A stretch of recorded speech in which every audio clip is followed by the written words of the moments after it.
Devemos ir ou devemos voltar? E esta é uma grande pergunta que nós devemos fazer a nós todos os dias. E é a pergunta que eu começo o tema Recomeçando a Grande Comissão e o Discipulado dentro da proposta É Tempo de Recomeçar.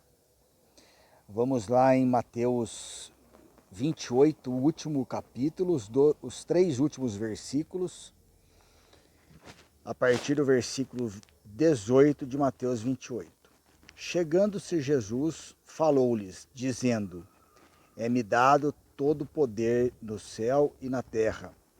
Portanto, ide e fazei discípulos de todos os povos, batizando-os em nome do Pai, e do Filho, e do Espírito Santo, ensinando-os a obedecer a todas as coisas que eu vos tenho mandado. E certamente estou convosco todos os dias, até a consumação do século. O que nós temos aqui? Jesus já ressuscitou e ele chama os discípulos até a Galileia e ali ele profere na Galileia estas palavras. Em primeiro lugar, nós precisamos notar que ele começa dizendo que todo poder é dado a ele, ou seja, ele é o dono do mundo. Ele é aquele que tem todo o reinado sob sua autoridade, sob sua prerrogativa. Como na Inglaterra, não sei se as pessoas sabem, mas na Inglaterra tudo pertence à rainha. A pessoa pode ficar alguns anos numa casa, mas ela só aluga a casa, mas a casa pertence à rainha. Ela pode ir no médico que a rainha vai, e ela só vai pagar uma quantia irrisória pela receita do medicamento, independentemente de qual seja. Por quê? Porque lá tudo pertence à rainha, mas ao mesmo tempo tudo pertence a todos. É essa que é a grande maravilha. E aqui Jesus está mostrando isso, que os seus discípulos também, eles têm todo o poder sobre o mundo, mas não o poder material que a imensa maioria quer, mas o poder espiritual. Então, ele prossegue dizendo, portanto, ide e fazei discípulos. O que é fazer discípulos? É viver de acordo com a vontade de Cristo. E viver de acordo com a vontade de Cristo é reconhecer que Ele é o mestre da vida. E em seguida ele fala, discípulos de todos os povos. Olha aqui, a inclusão do reino, não exclui ninguém. Batizando-os em nome do Pai, do Filho e do Espírito Santo, ensinando-os a obedecer a todas as coisas que eu vos tenho mandado. Veja, aqui a gente tem que perceber que o reino ele é uma realidade concreta, né? Ele não é uma abstração que virá depois da nossa morte, mas não, ele começa aqui, agora, e tem que ser vivenciado aqui e agora. E ele diz, estou convosco todos os dias, ou seja, é o presente, ele está, ele não é que ele estará, ele já está. Mas a palavra de Deus ela é tão maravilhosa que nós precisamos ultrapassar um pouco essa proposta inicial de recomeçar após a grande comissão e o discipulado. Por que eu estou dizendo isso? Porque muitas vezes nós não devemos ainda ir, nós precisamos antes de ir voltar. Porque muitas vezes nós vamos enganados, nós vamos iludidos e aí fazemos besteira. Então, o que eu estou dizendo é que nós devemos voltar aqui à Galileia e voltar também ao verso 10 de Mateus 28, que Jesus diz assim aos discípulos: Então Jesus lhes disse: não temais, ide dizer a meus irmãos que se dirijam para a Galiléia e lá me verão. Então ele está dando um recado aos discípulos para voltarem a Galiléia. Por quê?